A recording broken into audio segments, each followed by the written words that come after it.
As chancellor, one of the initiatives that the mayor and the chancellor are most well known for is the Small Schools Initiative, which of course brought us to New Visions, which I think is a fantastic conceptual idea. The devil is always in the implementation of ideas like this. These are big conceptual notions that are approved in a PowerPoint presentation. And then they go to Albany and it's another PowerPoint presentation. And I think the chancellor, or as chancellor, I would really be looking to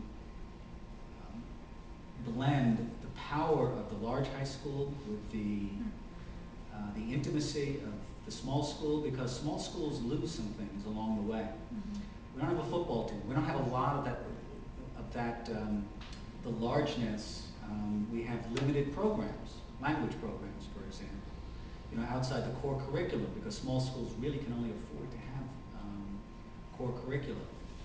And we don't want to be a large school, because the power of a small school, the beauty of the small school really is the intimacy that staff have with each other, with students, that students have with each other, that our principal knows everyone's name, and their aunt's name, and their uncle's name, and who's been sick, and who's late to school, I mean, that is an incredible experience for a child to be going up with. But on the other hand, there are some trade-offs to that, and I think that the small schools movement was done, just sort of rammed right through without thinking about what actually are we giving up, and we did give up some things. Well, I was going to go with the small school idea. I mean, because small school, that's like where you get everything. Pretty much you get that individualized attention, and everybody knows who you are. You have like an individualized track. But I would also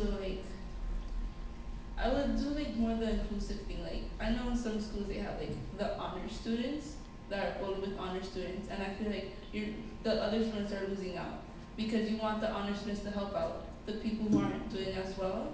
And I think if you do that, like teachers are great, but some teachers they just don't know how to get to another student the way a student knows how to I could teach my friend something in a totally different way that they'll understand that a teacher might not be able to do. And it's not because they're not capable, it's just that it's not the same connection you have with your classmate. So I feel like if you just do more inclusions in schools instead of separating everybody and like weeding out all the strong students and putting them in separate classrooms, that would really help a lot. If I was chancellor, and I really have to agree with the idea of small schools. My school is a small school on a larger campus, and we've been blessed to have the opportunity to have all the intimacy of the small school while having the lacrosse team, the football team, the track team, and all of the schools. Huh? Oh yes. Yeah, I am a band geek.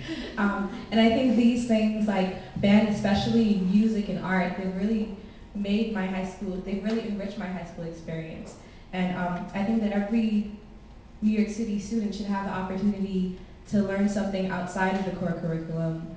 Like, I know I play the saxophone and I'm interested in all these different types of things, but I know people and they've never taken a dance class or anything like that. And I think it's really important for people to be well-rounded, for them to realize that it's just not the academics. And I think it's important that we push that college, yes, is very important, but there's some people that can't succeed in college. I mean, I was speaking to my friend and he's like, he hates school. Like, he was gonna go to NYIT, but he chose to go to BCC because he knows that he can't function in school. So I think it would be really good to focus or just to find more solutions to help out people like that, people that, that aren't all A students like us, and that don't necessarily, they can't handle going down the traditional path of high school, college, grad school. So I think we should find more ways to help them. Okay, so I'm already appointing you all. yes, I just want to start off by saying, if nominated, I will not run. If elected, I will not serve. I have to say that I actually really love teaching, and I would never want to be school's chancellor. I really like being in the classroom. But if I had to have a conversation with the chancellor, what I would actually say is that, well, I agree with all of the things that have been said about the small schools. A couple of things. One is that we see that what happens in educational theory, a lot of it is just theory, and that what happens inside a classroom is not always reflected by this theory, because these theories are always changing. You know, it was small schools 5 years ago or 7 years ago, and now it's going to be these charter schools. And it's hard to figure out when any of this, or if any of this, will ever actually be successful, because nothing is really given a thorough run. And that's a very problematic thing. There's just been one of the things about, we want to see proven results. We want to see provable change. We want to be able to assess. And there's no real accurate assessment with the idea, with these changes taking place with a real rapidity over the course of the student's lifetime. The other thing is, I would ask for the chancellor, which I believe is probably like a huge impossibility, but I'm an optimist, is that I don't think that there's enough meaningful dialogue with teachers and administration. I don't mean my personal principal, who I actually have a very good rapport with and I like, but I mean this idea of I would say that, yeah, there's bad teachers, yeah, there's bad administrators, yeah, there's bad people on the assembly line too. The point is that there are really so many committed teachers who would like to have their voices heard and want to be part of the dialogue for whatever positive changes are possible. And that oftentimes the situation is so adversarial that the voices are not heard above the din of the shouting and the accusations, when there's actually really meaningful information that could help children, could help teachers, could help, to help everyone's future really, as these children will inherit this city and this world that we live in. I wouldn't want to be chancellor. I met the chancellor. I got the privilege to meet the chancellor, and he seemed like a pretty cool guy, but I wouldn't want his job. And I kind of wanted to tell him something a little bit more shallow, which was like, you should totally let us have cell phones in school, but we'll not get into that. Yeah, we won't get into that. I think if I was chancellor, I don't know exactly like what power he has, but I would get rid of the whole idea of grading a school. I don't think you can just grade a school. I don't see the point of that. I didn't even know schools got grades until one meeting we had, I think it was a couple years ago, and we had one this year too, where my principal gave us a PowerPoint presentation, and he said, well, we're an A school, and I'm like, good, I made a good choice.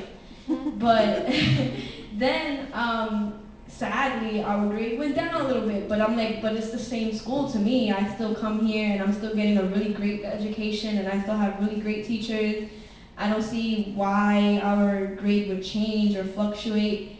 So I don't see how schools can be graded. I don't appreciate people that are not in my school who don't partake every day of the education and I mean we're a small school too, and we are in a bigger campus too, so we have the same blessing as Stephanie's does.